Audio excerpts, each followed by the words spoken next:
Сәлем достар, бүгін творожный пирогтың жасалу жолымен бөлісетін боламыз. Бұл өте оңай пирог, құрамында қарапайым заттардан тұрады. Достар, сіздер каналға тіркеліп, лайк басып, комментарий қалдыра кетіңіздер. Ендеше бастаймыз.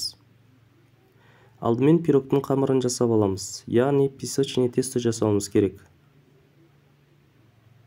Ол үшін алдымен сары майды үккіштен өткіземіз.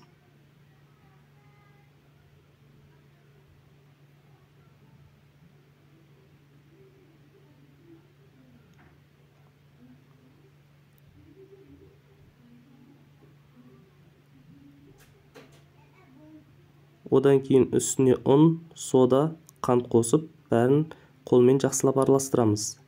Яғни крошки жасап аламыз.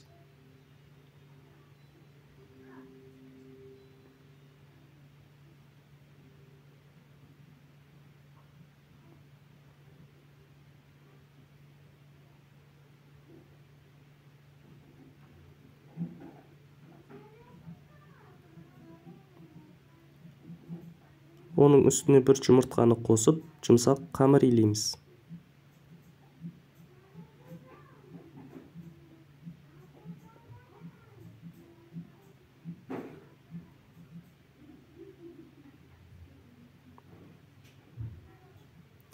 Дайын қамырды пакетке салып, жарты сағатқа тоңазытқышқа қоямыз.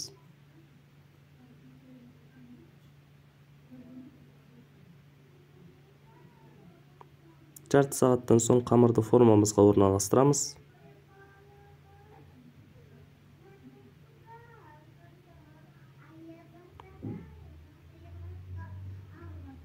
Енді салмасын дайындаймыз. Ол үшін творогқа бір жұмыртқа, қант және қаймақты қосамыз.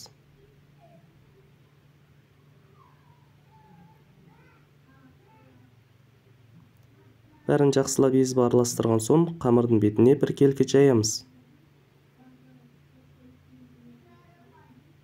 Үстіне қалауынша кез келген жидектерді қоссаңыздар болады.